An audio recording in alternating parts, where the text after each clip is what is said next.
1765 সালে east India company যখন দেওয়ানি লাভ করে তখন বাংলার গভর্নর ছিলেন ওয়ারেন হেস্টিং। সেই হেস্টিংয়ের আমলেই দেবী সিংহ ছিলেন একজন রেভিনিউ কালেক্টর অর্থাৎ খাজনা আদায়কারী। রাজা দেবী সিংহ ছিলেন একজন নৃশংস অত্যাচারী দস্যু বা ডাকাত। তিনি সুদূর হরিয়ানার পানিপথ থেকে এসেছিলেন ব্যবসা করার উদ্দেশ্যে।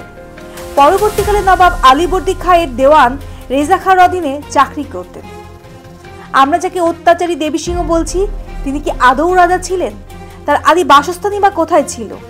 এবং তিনি খাজনা আদায় করতে প্রজাদের উপর যে নৃশংস অত্যাচার করেছেন তা নিয়ে আজকের ভিডিওতে আলোচনা করব। আমি বৈশাখী, আপনারা দেখছেন আমার চ্যানেল এক্সপ্লোর ইন্ডিয়া উইথ বৈশাখী। 1776 সালে রাজা দেবী সিংহ এই ঐতিহাসিক রাজবাড়িটি নসিপুরে নির্মাণ করিয়েছিলেন। রাজা দেবী সিংহ ছিলেন একজন নৃশংস অত্যাচারী ডাকাত।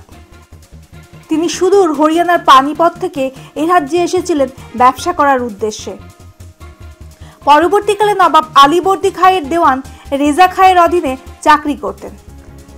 এই রাজবাড়িতে ঢোকার আগে এই বাড়ির একটি মডেল রয়েছে। শোলা দিয়ে তৈরি এই মডেলটি মুর্শিদাবাদের স্থানীয় শিল্পী যজ্ঞেশ্বর মালাকার এটি তৈরি করেছিলেন। 1883 সালে দিল্লিতে আন্তর্জাতিক শিল্পকলাতে এই শোলার তৈরি রাজবাড়ির মডেলটি প্রথম স্থান অধিকার করেছিল। 1765 সালে ইস্ট ইন্ডিয়া কোম্পানি যখন দেওয়ানি লাভ করে তখন বাংলার গভর্নর ছিলেন ওয়ারেন হেস্টিংস। দেবী সিংহ, রেজা খাঁ, সীতাব রায় এই তিনজনকে বাংলা, বিহার ও উড়িষ্যার খাজনা আদায় করার দায়িত্ব দিয়েছিলেন ওয়ারেন হেস্টিংস। তৎকালীন সময় বাংলার দায়িত্ব পেয়েছিলেন দেবী সিংহ। কথিত আছে দেবী সিংহ যে অঞ্চলে খাজনা আদায় করতে যেতেন তারা খাজনা দিতে না পারলে তাদের মায়ের কোল থেকে শিশুকে নিয়ে ফুটন্ত তেলে চুবিয়ে হত্যা করা হতো। লোহার শিক গরম করিয়ে আবার কারো চোখে ঢুকিয়ে দিয়ে হত্যা করতেন। আবার যারা খাজনা দিতে পারতেন না তাদের মধ্যে অনেককেই দেবী সিংহ শাস্তিস্বরূপ ফাঁসি দিতেন। এখানে আপনারা এলে সে নৃশংসতার সাক্ষী হিসেবে ছাদে ঝোলানো লোহার শিকলটি দেখতে পাবেন, যেটি দিয়ে ফাঁসি দেওয়া হতো। এই নৃশংস অত্যাচার করে কর আদায় করে ব্রিটিশদের খুশি করতেন দেবী সিংহ। ইস্ট ইন্ডিয়া কোম্পানি তখন অত্যাচারী দেবী সিংহের কাজে খুশি হয়ে তাকে রাজা উপাধি দিয়েছিলেন।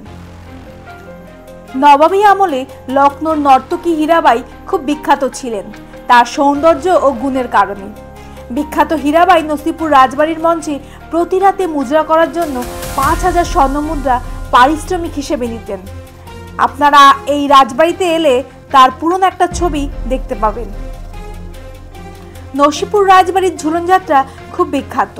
এই নাট মন্দিরে ঝুলন যাত্রা অনুষ্ঠিত হয় প্রতি বছর। তাছাড়া এই নাট মন্দিরে কিন্তু অনেক সিরিয়ালের শুটিংও হয়েছে। শেষ জীবনে রাজা দেবী সিংহ তার কৃত পাপের জন্য অনুশোচনা বোধ করেন, যার ফলস্বরূপ তিনি এই রাজবাড়িতে একটি মন্দির স্থাপন করেছিলেন। মন্দিরের গেটটি একটি গোটা মার্বেল পাথর দিয়ে তৈরি।